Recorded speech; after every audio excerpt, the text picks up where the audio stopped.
All right, welcome back, everybody. Welcome back, boys, girls, genders in between. You're all equally important to me. Welcome back, Charles. Welcome back, Bruno. Everybody in the chat, people watching live and also watching on a rerun. You know, it's all really cool. I really wish you all the best of the best. Now, long story short, we have seen a little bit of a ranging, and yesterday we did set some limits. Obviously, those boxes have already changed because, you know, time passes by and it does change and affect things.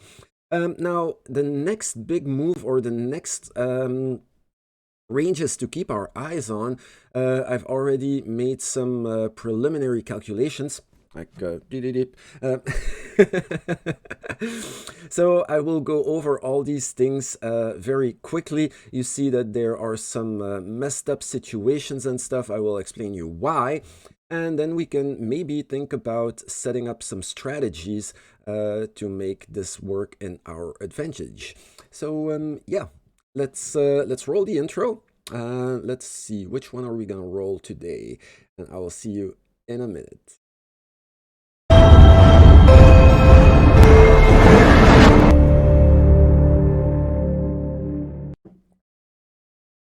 All right, here we go, guys. So, what have I been doing? I've been looking already at RSI levels and ranges. Yesterday, I decided to color code the ranges a little bit, like the orange is the 1 hour chart, the yellow is the 3 hour chart, the red at the bottom is the 5 hour chart, and the green at the top is also the 5 hour chart. Now, things that are very, very interesting to me is actually that the range for the 5 hour chart is actually more narrow than the range for the 3 hour chart. So if you don't mind, guys, I'm just going to discard this one, seeing as, yeah, if we break the 3 hour chart range, then, you know, we're already in the clear.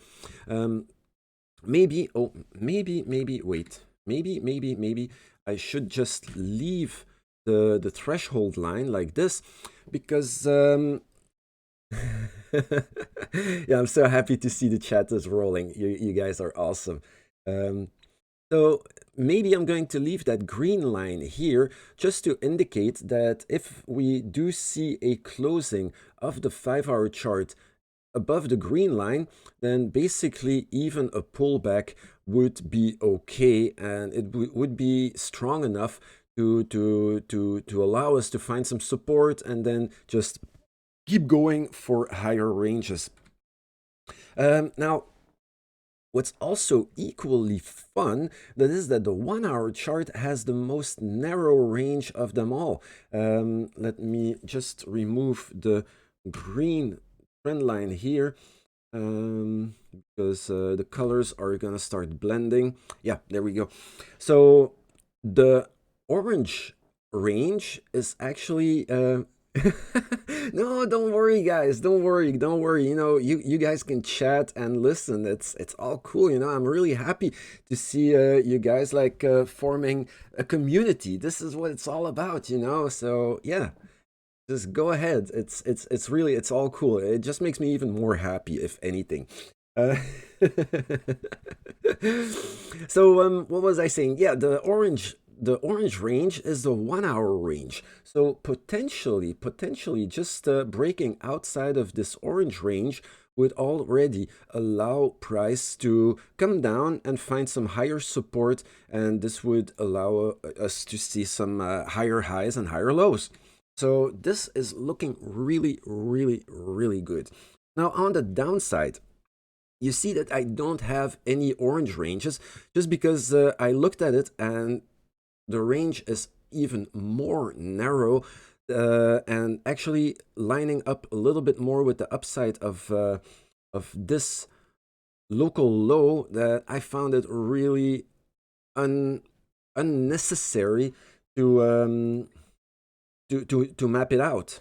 So yeah, it's the 3 hour range completely engulfed it, so I stuck with the 3 hour range over there. So yeah, what do we see? The 3-hour range has a little bit more of a wide area, and coming from this local low over here, that's right. Yeah, that's right. Coming from this local low over here, what do we see? That this range is even wider. I also added a red blah blah blah, a red ray over here, just because the 5-hour range actually completely lines up with that same level. So potentially, even if price is trying to make a little bit of a pullback, I think this is only your run-of-the-mill buy the dip situation. Of course, you know, you don't want to be holding on to the hot potato, like we say, for too long. If you really see that some levels and some ranges are starting to break, especially, let me drag this up over here, especially the 43,000 range, or even, yeah, let's go with whatever is in between 43,800 and 43,200. I think if that range breaks, it's fair to say that we're going to go down to the next level and then potentially find some support there and make another attempt to see some highs. Is this going to give us the higher high situation? Honestly, I don't know if we really get this low, but one thing I do know for sure is that, or you know nothing for sure. I'm sorry, I choose my words very poorly. Slap in the face. You know what? Take your reward codes first and let me reassess my mental state, have some coffee and stuff, and then we'll keep going. So I hope you can read this. WO-RNUU2. WO-RNUU2. And we get a rock band. Awesome.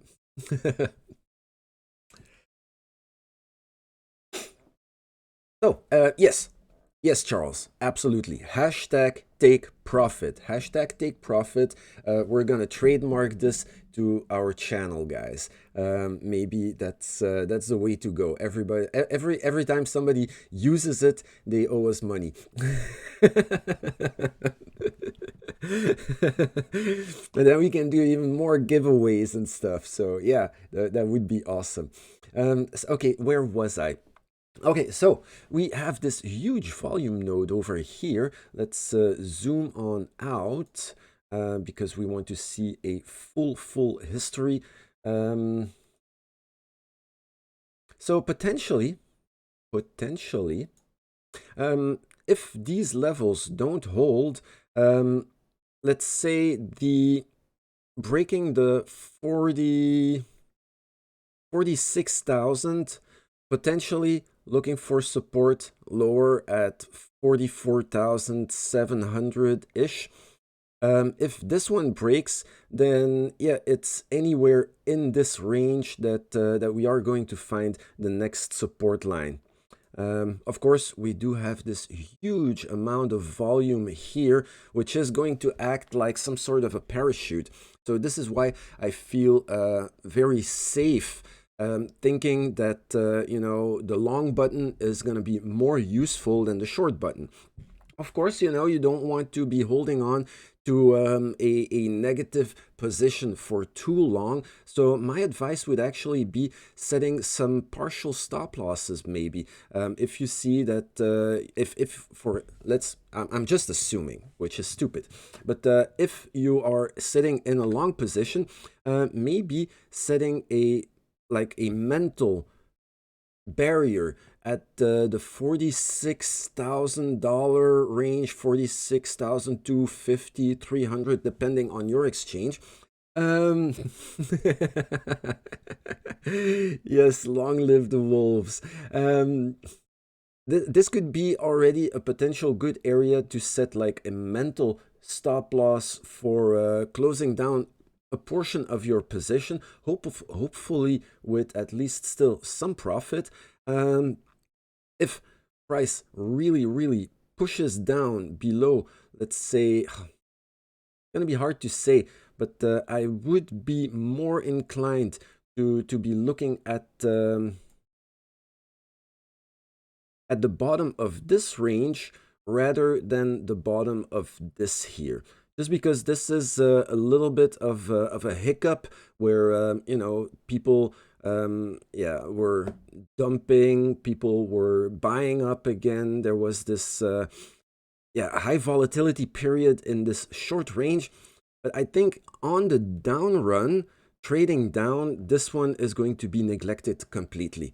So for me, my second area where I would take away some of, or at least a larger portion of my position would be right here under the volume node, sitting at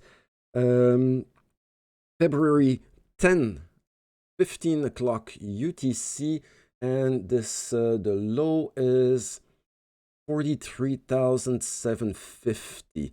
So yeah, the low 44,000s, mid 43,000, something like this.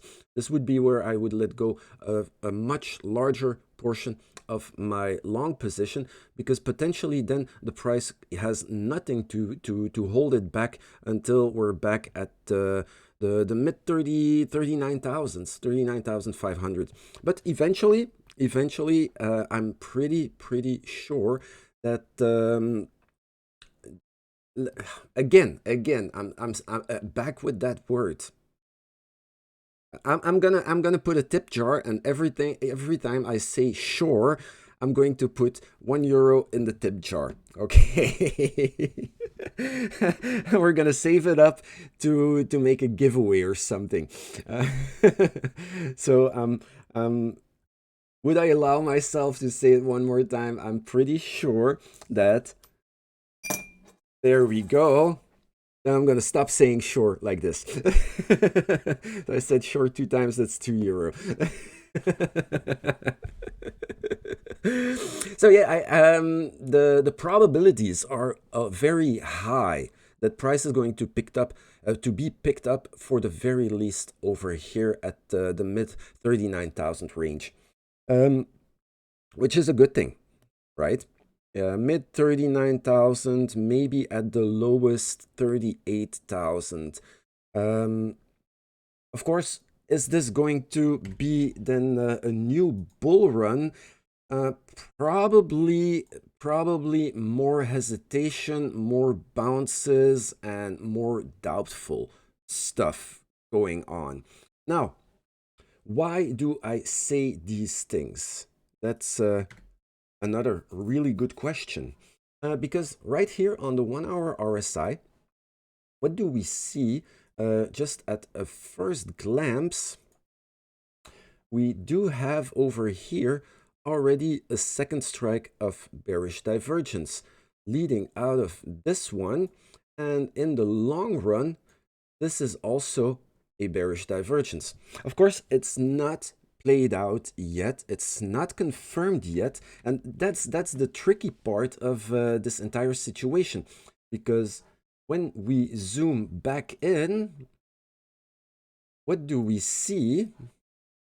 We do have on the 1 hour chart over here RSI making a lower low and price action making a higher low. So is it resolved?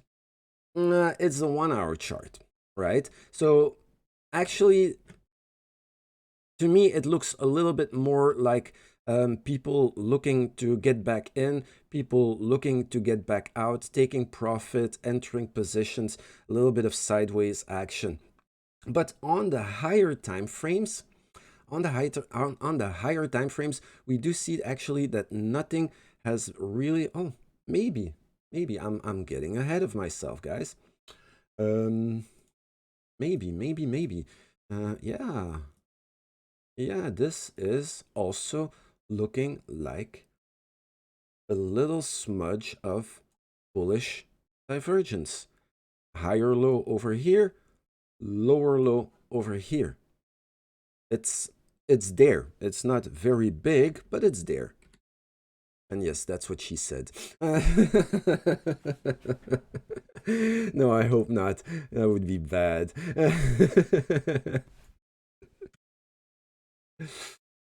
Cool. Now let's go over to the 5-hour chart. Let's see what the 5-hour chart has to say about all of this, because the 5-hour chart is more dominant, and on the 5-hour chart there is no bullish divergence visible.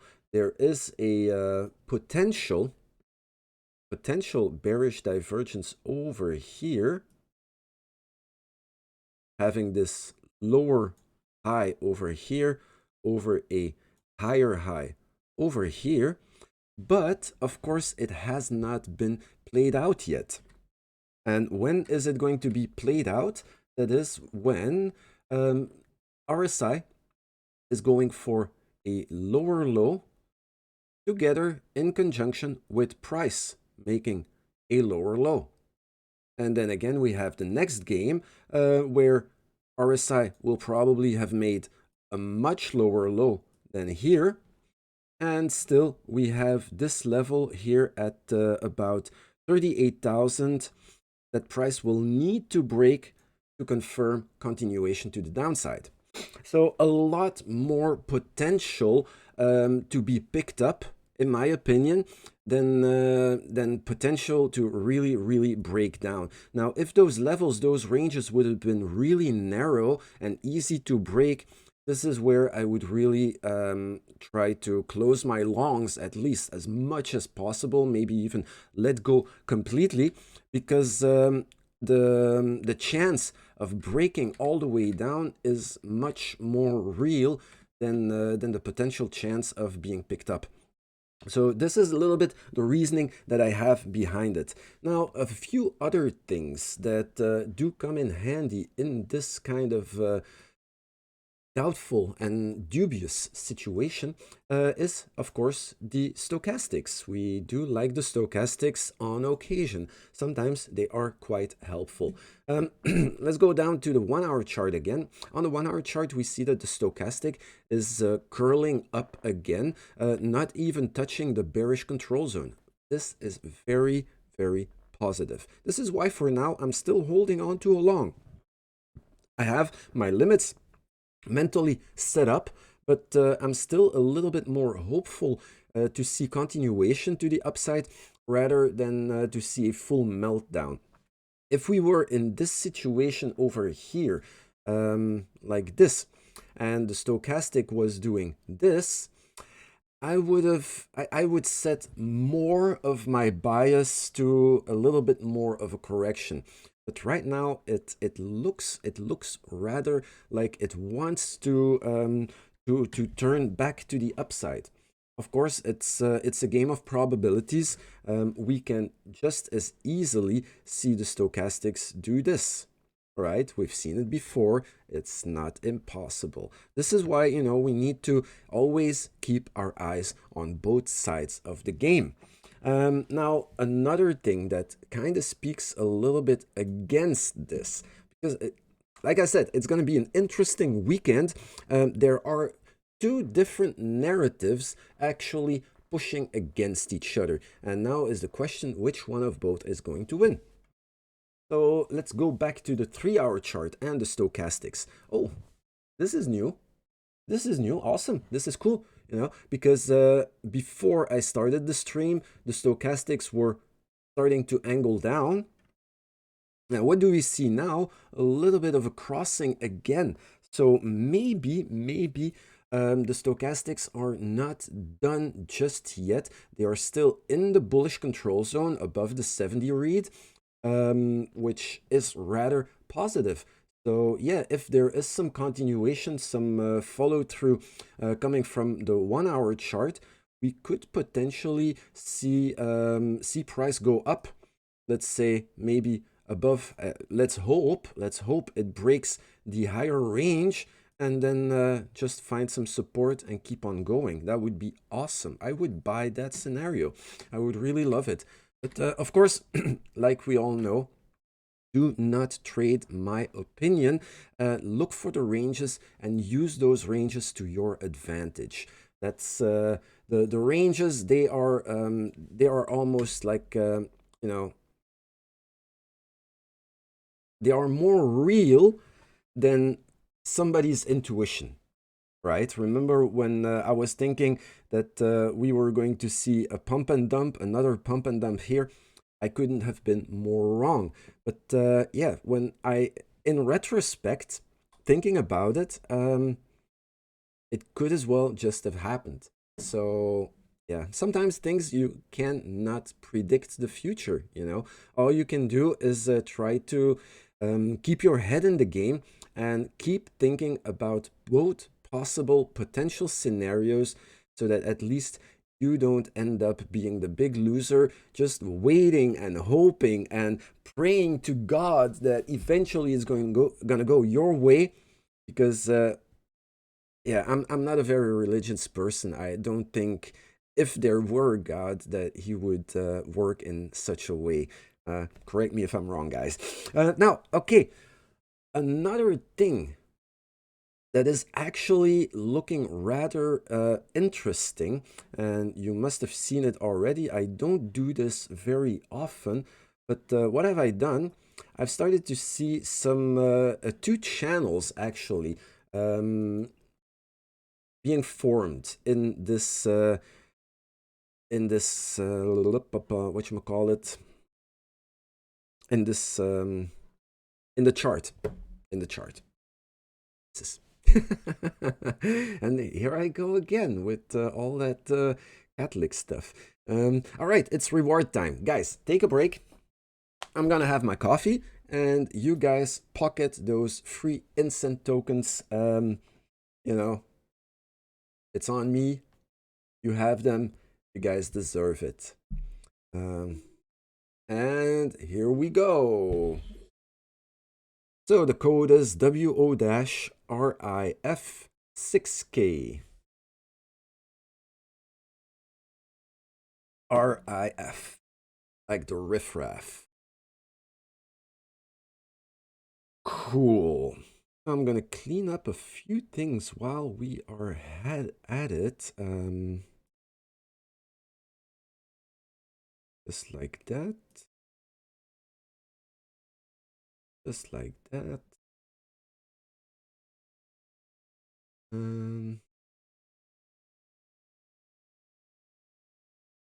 Maybe I want to. I just want to make the chart as easy to read. This one. Oh. Oh, actually, those need to stay.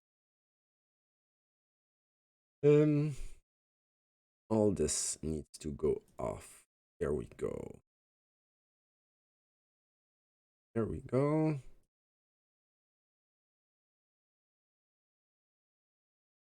And there we go. Beautiful, beautiful, clean chart. So, sometimes channels are very handy, especially when we see some nice parallel lines that seem to be more or less respected. Like we're not talking about little millimeters going outside of the range. You know, like I'm talking about like when the price really pierces outside and then does something really stupid. Then yeah, you have to reconsider whether this channel is valid or something to even look at.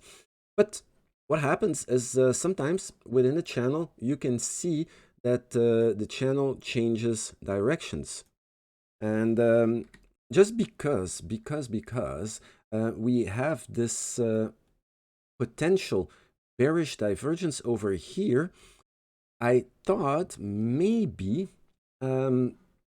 price could start trending within this channel, which is a downward channel, in order to have some more of an accumulation phase, in order finally to break out the negative channel, because negative channels usually have more more chance, more potential to be broken to the upside. I'm not saying it's always true, but on a percentage wise, probability wise speaking, the probabilities are much higher to see a downward channel being broken to the upside and an upward channel like the red one that we have over here being broken to the downside, because it just takes less volume to make it happen.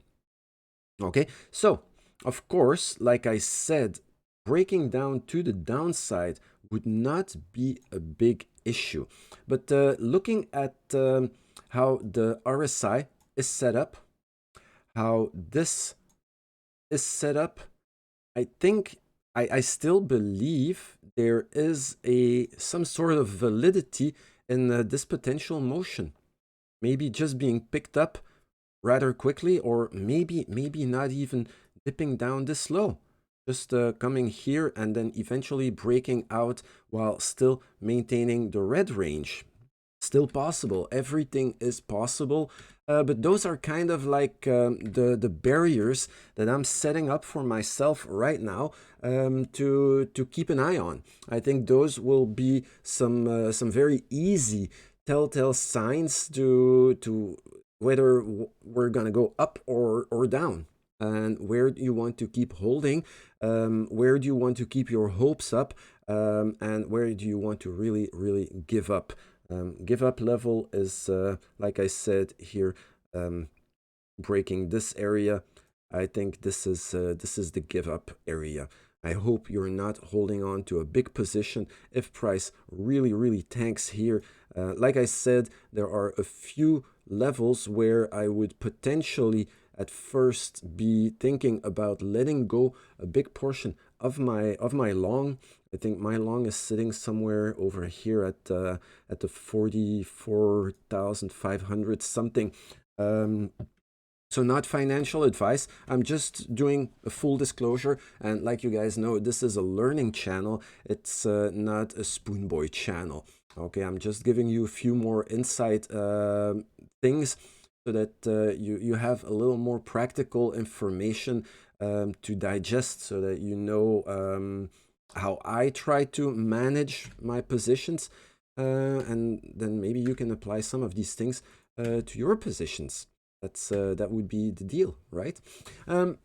So yeah, this is more or less how I would look at this entire situation, trying to take off as much, or at least a big chunk of my position here at this big volume node sitting at more or less 46,500, and then actually really breaking the 43,000.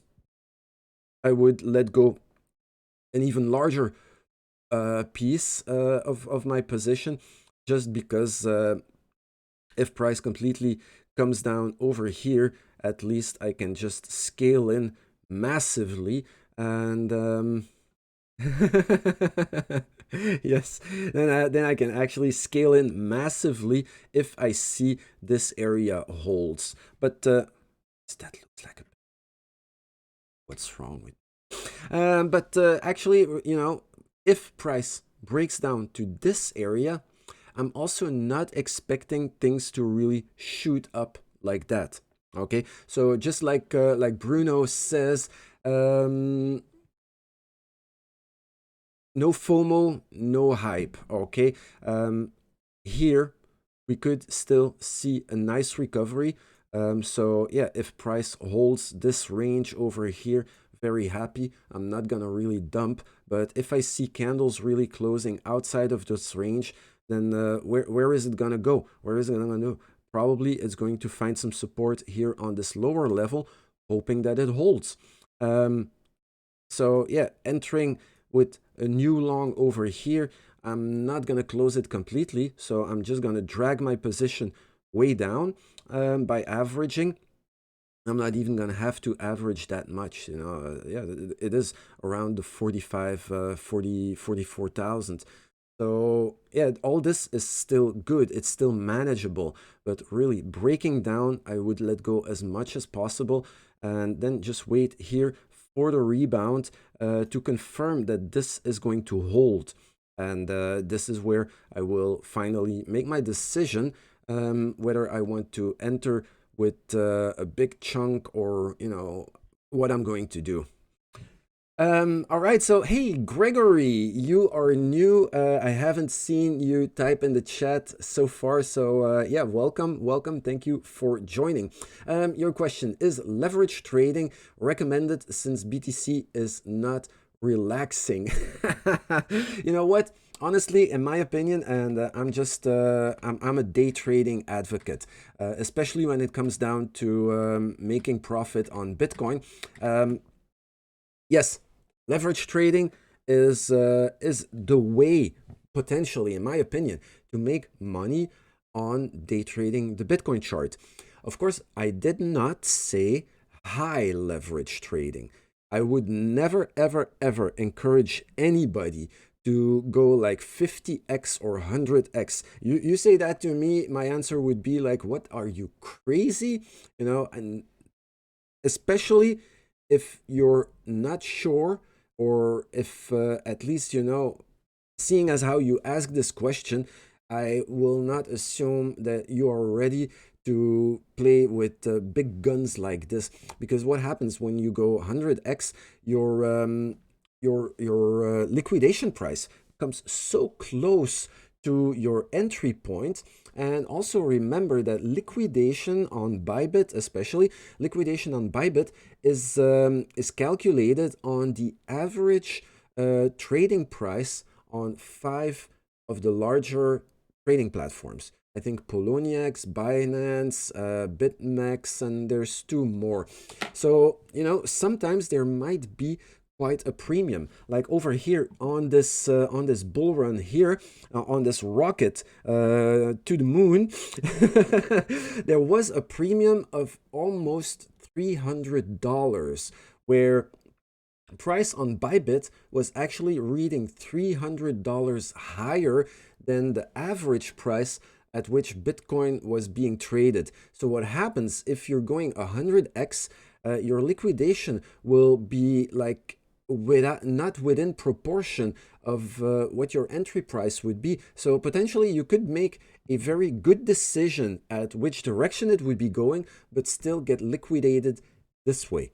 Okay, so always make sure, if you're thinking about leverage, not to go too crazy. For me, the ideal leverage is between 3x and 5x on very, very, very exceptional situations, when I really, for me, it's more like when I really messed up and I'm looking for an out to get out of a bad situation, and I put myself in a corner.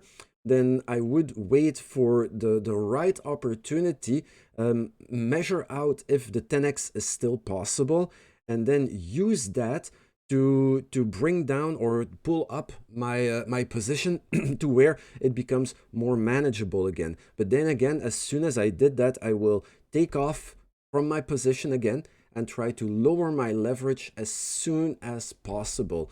It's just a strategy that works quite well for me, about managing how to move your position around on the chart. On Bybit, they are very lenient with it, because they don't care. You make money, you don't make money. The only thing they care about is are you trading, because they live off the fees, right?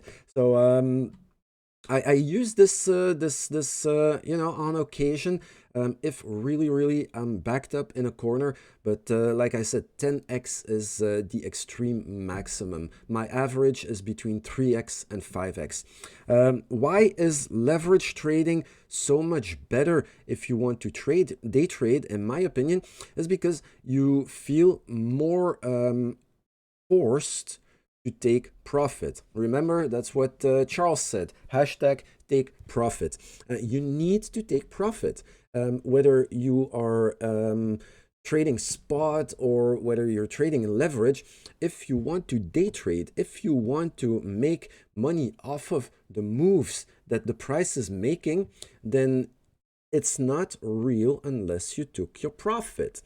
And on leverage platforms, it's a lot of fun because you only need one currency in your wallet that will be your base currency. And with that one currency, you can either go long or short.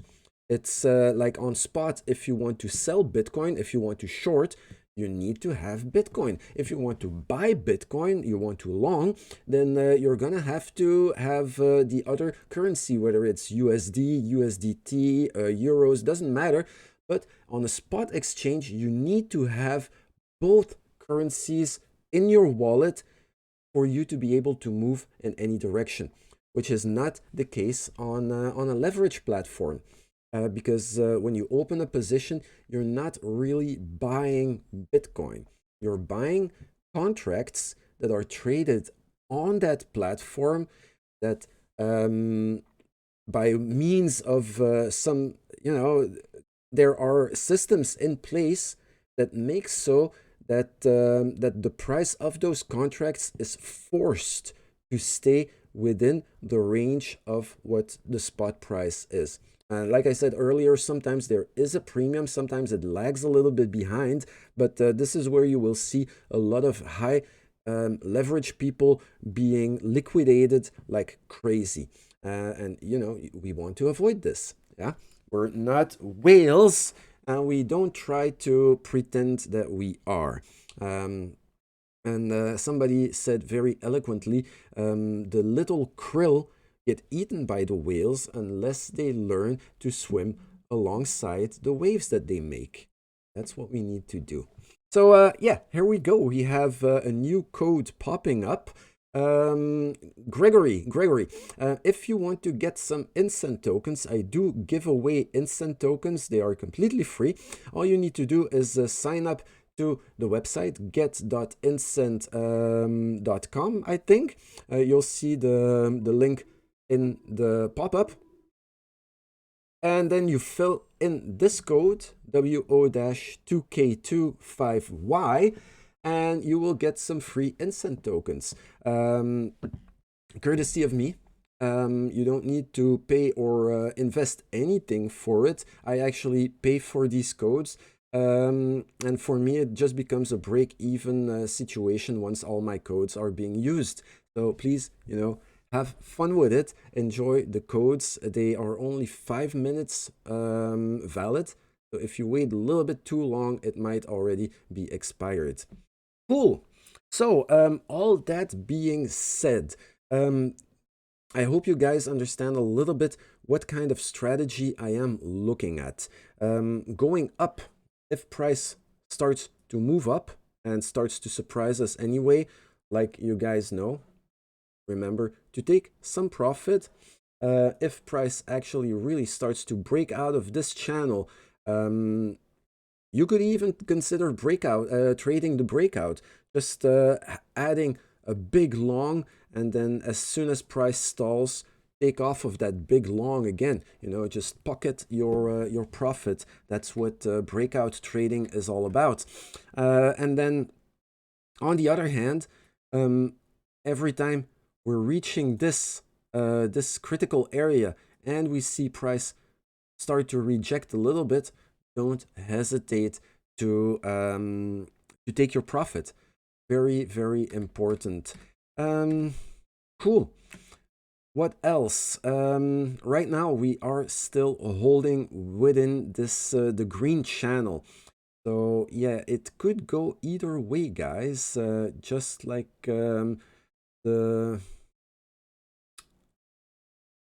I was going to say something stupid, so I'm not going to say it.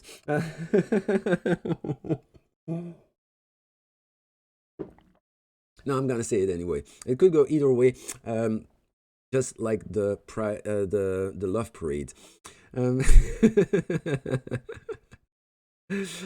But yeah, then again, what is life without messing around a little bit, right?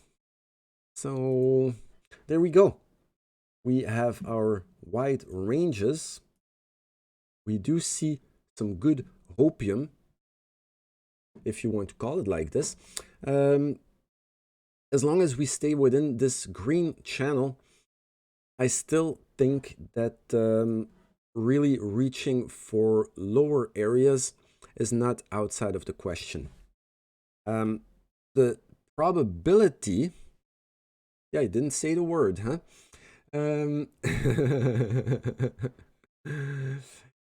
Oh, Bruno, you don't know about the Discord channel? I'll say this in a minute. I'll explain all this in a minute. So when we get a candle closing really outside of this green channel over here, the probability of actually really breaking all the way down becomes smaller unless we see another potential channel appear. But as soon as we break out of this, it's going to take at least one more bounce before another channel is going to start to play some sort of potential role. So yeah, the most important one right now to keep our eyes on is the green channel. Is it going to hold or not? Because the green channel is going to lead at least to some potential lower areas.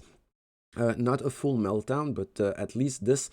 Breaking down below the green channel, I would seriously start thinking about the potential ranges, the lower ranges to hold, because if they break, this is where any of these areas becomes the next potential area. Don't worry, because all the way down there is going to be at least a bounce that confirms that the bottom is in. Okay, so no FOMO stepping in. Just keep your eyes on the levels so that you can keep at least your wallet and your portfolio safe. And then on the upside, just like I keep saying again and again and again, remember to take profits from time to time. Don't close your position completely, but make so that you pocket some profit, because as long as we don't break above the 52,000 range, there's no blue skies yet ahead of us. Everything within this range could still potentially have bounces, and every bounce that happens, we need to reanalyze the situation. Okay, so all that being said, let's move over to Bruno.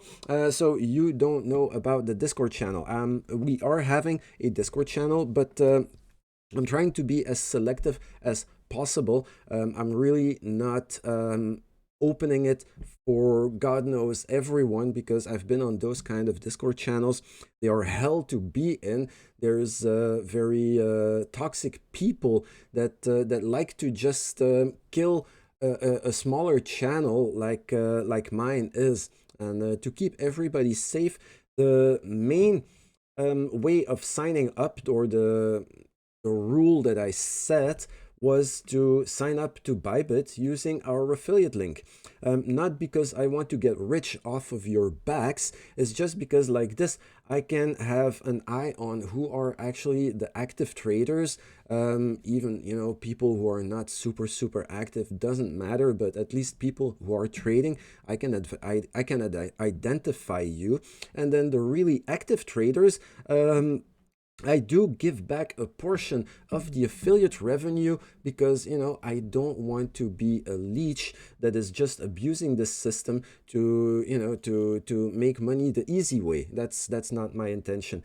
So if this is something that you would feel interested in, then just sign up to Bybit if you don't have an account already. If you do have an account already, then just send me an email using this form. Add your user ID, and then we'll have a look and see how it's possible to transfer you over. So the good thing is you get bonuses, you get rewards on your first deposit. Rewards, you can use them completely to trade with, to experiment with the platform and to see what it's all about. And since we don't have any subscription fees or God knows what kind of things, it doesn't cost a thing. You don't like it, then you're always free to turn around and to say like, yeah, okay, shit, I've got better stuff to do. No hard feelings at all, and nobody loses anything on their behalf. Yeah, Bruno, that's right. You're based in the US, right? Yeah, no, you cannot log. You're gonna need a VPN for US people. US people need to sign up using a VPN. But the good thing is, and keep this between us, please. Bybit does not require a KYC. So you don't need to give your personal information to Bybit. That's a really cool thing. They are based in Singapore, and they are very far away from all those laws and stuff. So that's really the good thing. Now, the other good thing that I really love about Bybit is how active the support service is. Like, I have never had to wait too long for a ticket to be resolved and to be speaking to a real person. They do have support chat in the platform itself, and within the next 5 minutes of posting your question, you will be speaking to a real person, and that real person is not going to just give you a quick answer and close the chat. No, before closing the chat, they even ask you like, are you satisfied? And is it okay to have this ticket resolved? They literally ask you that. You can ask as many questions as you want. Like, in the beginning, I've been harassing support with all sorts of potential questions and even the most stupid things. And, they never made me feel like I was annoying. Although even in the back of my mind, I was starting to feel like I was annoying. So, this is unheard for in any other exchange. I don't know who it is. There was somebody who made a boo-boo on Binance, and I think he's still waiting like the 3 days already for his ticket to be resolved. It's horrible. Then me, I had some problems with Poloniex. Same thing, support. They just don't do anything. They redirect you just to the FAQ, and they close the ticket. You have more questions and stuff. They don't even answer anymore.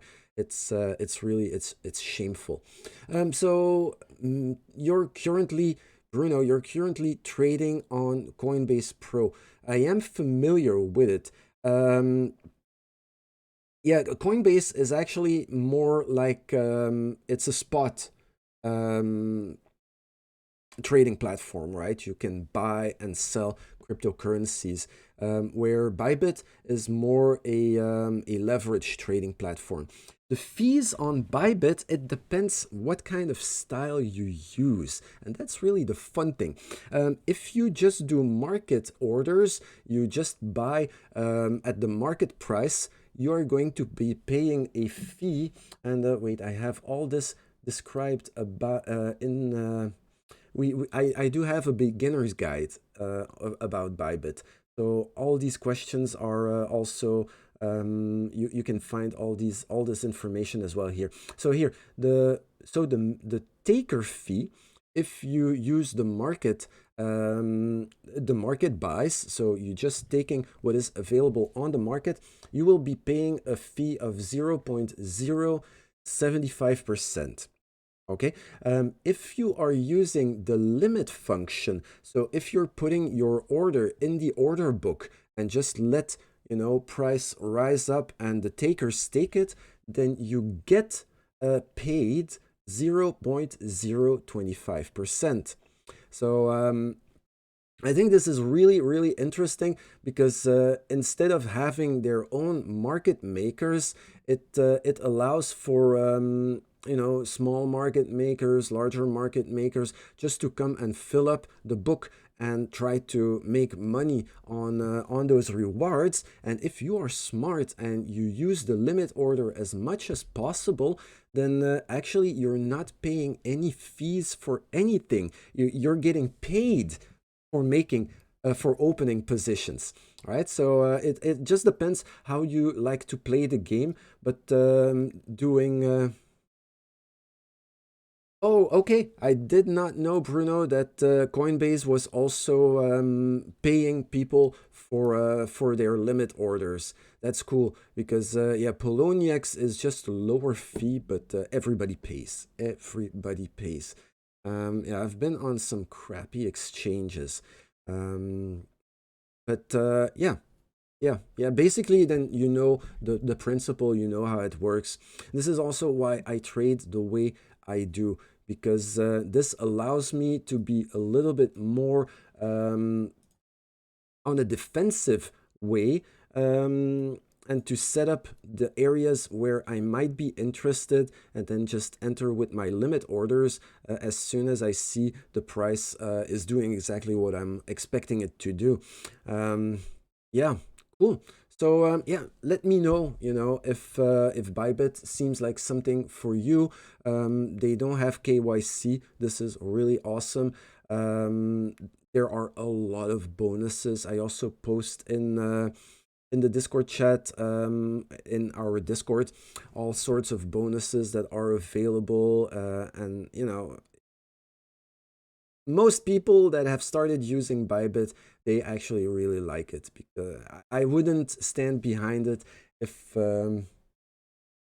oh, okay, yeah. So, yeah, Bruno, yeah, you don't get paid, but the fee is lower than the market order. Yeah.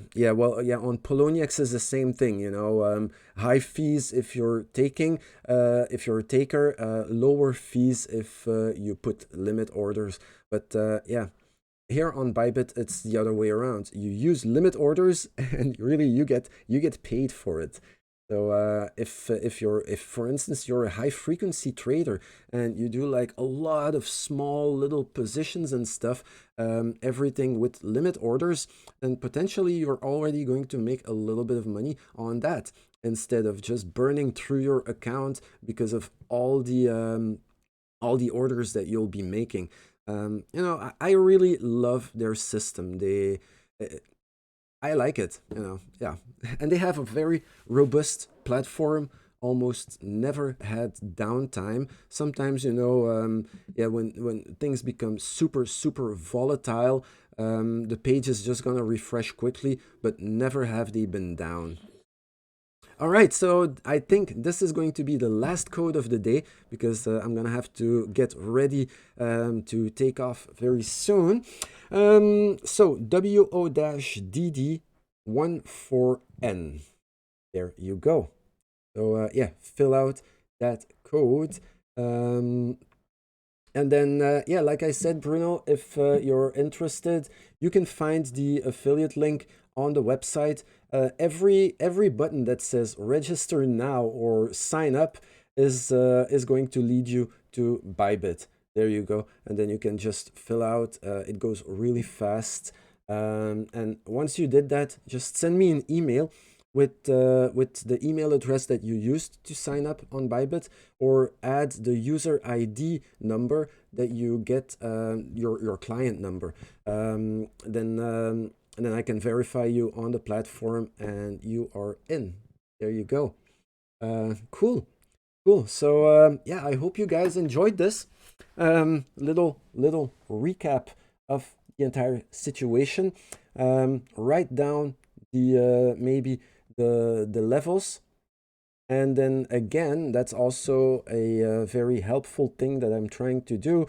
I will repost a screenshot of the map that we charted today in the Discord channel, so that if you're not really sure anymore what the levels were and all these things, then you can just go look at the daily chart. There's going to be a screenshot over there. Cool. So yeah, if you guys don't mind, oh, if you guys have some more questions, feel free to ask them right now. I'm just gonna have a quick look at the dollar, because with all that talking, I even forgot to think about the dollar. And wow, yeah, the dollar potentially is going to make is going to hit a resistance. it's going to be crushed again. Yeah, there's no way to get out of bearish divergence right here. Not possible.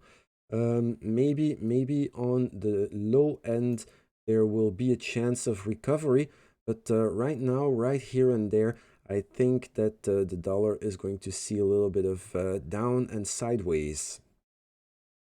Let's look at E-minis.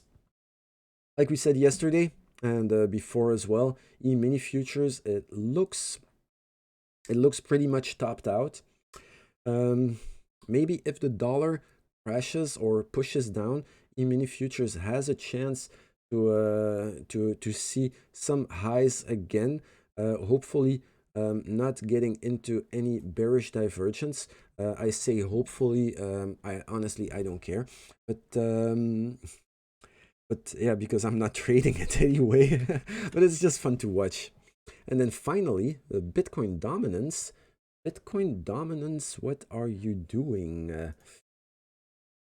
What will the altcoins be doing? Bitcoin dominance, because I'm still debating on the validity of this, but if this holds the way it does, potentially, even if the dominance comes down a little bit, we might end up having a bullish divergence. Let me just map this quickly. So 22.9.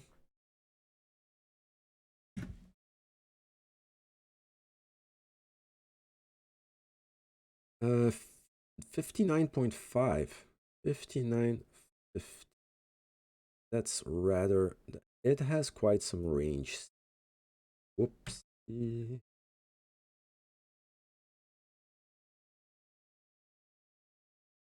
There we go. So potentially, this red line at 59.50, this would be the range that needs to be broken for the dominance to really start seeing some dips. If and when, because like I said, I'm still not quite 100% sure if we can read the dominance chart the same way we read price charts. But you know, I'm just gonna keep doing it for now, and eventually time will tell whether it's a flawed theory or not. So if you want to see me fail, then yeah, follow me every day again and again. Maybe yeah, things are going to prove themselves to be not what they seem. And all the other altcoins, beautiful, they're doing amazing. Like yeah, I don't think there's any altcoin. Oh, yesterday, Bruno, you were asking for Tezos. Yeah, there we go. Tezos pushing up, making higher highs on both RSI and price. Beautiful. The next dip, I would say, another buying opportunity. It looks really nice. Very strong chart. Maybe some Ethereum fanboys out here. Ethereum, same thing. If Ethereum manages to push up, let's say above 0.039 Bitcoin. So what is it? 39 million Satoshis or so.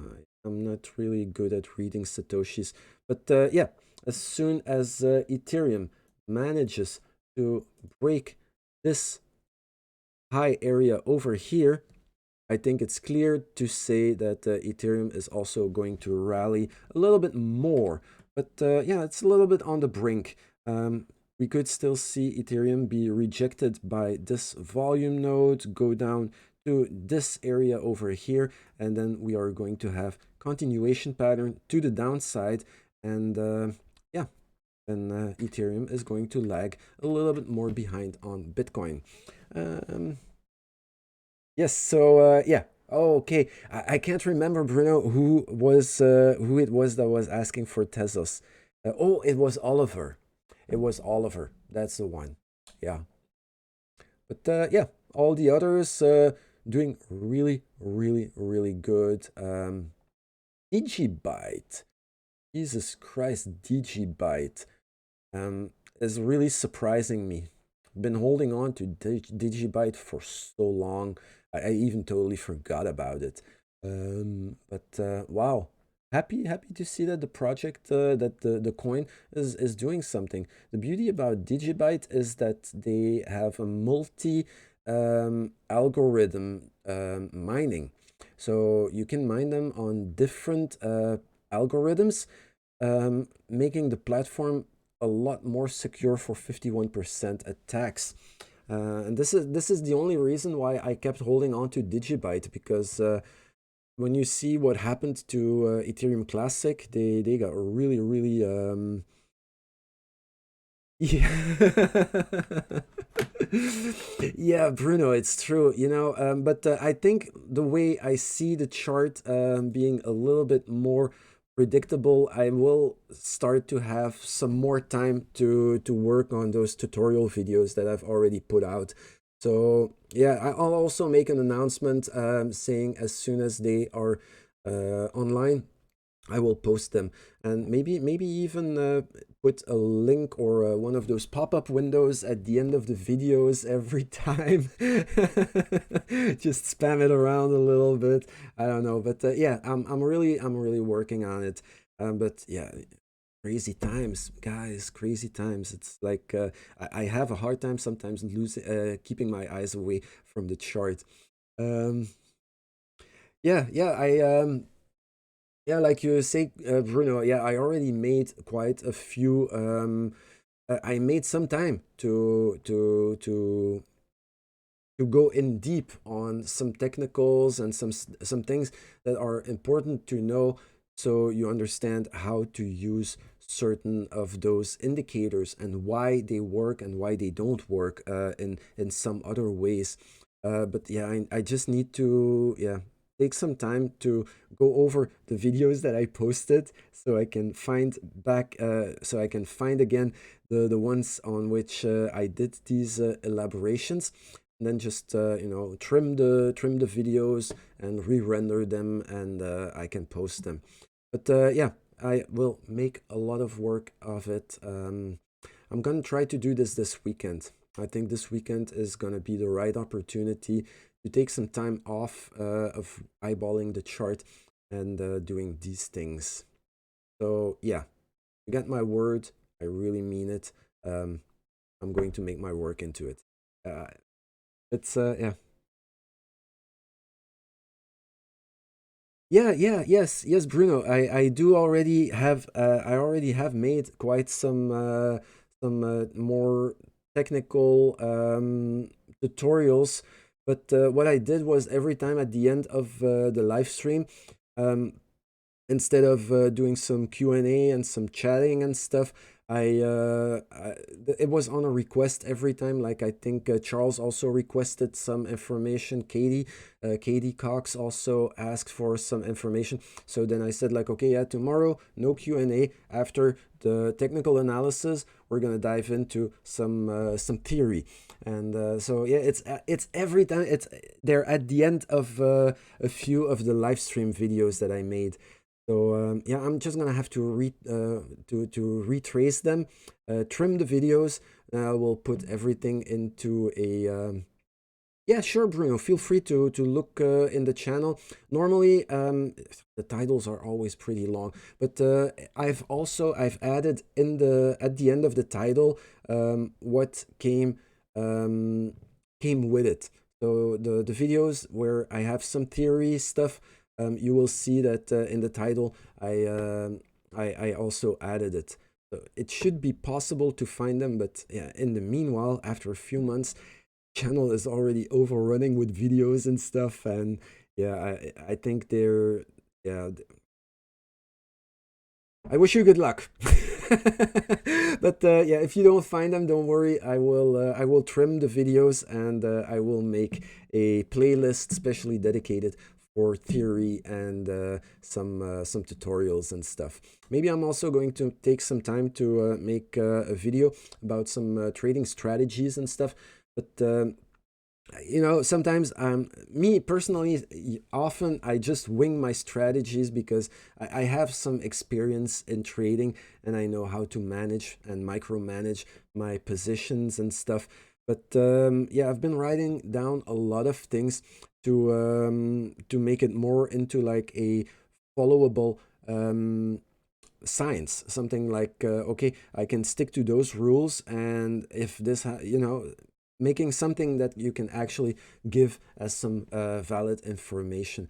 So I'm also working on that, but I need to be very careful because you know, we're fringing on the edge of financial advice and stuff.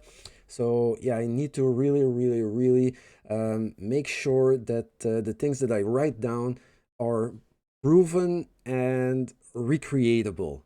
Okay, so yeah, I'm gonna have to take a little bit more time on that, but I'm working on it. I'm working on it. So yeah, on that note, guys, I'm gonna wish you well. I'm gonna wrap it up. I'm gonna have to get ready to get going. I will see you guys tomorrow, 12:30 UTC. Nothing has changed. Same time, same channel. I thank you guys a lot for watching. You guys are awesome.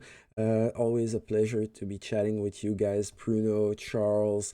Um, Jesus, oh, I forgot. What was his name? Where are you? Gregory, are you still there? Anyway, thank you for watching. We'll see you guys tomorrow. Yes, have a great day, and yeah, think about keeping your positions safe, and I hope you make big tons of profit. All right, bye bye, guys. Have a good one.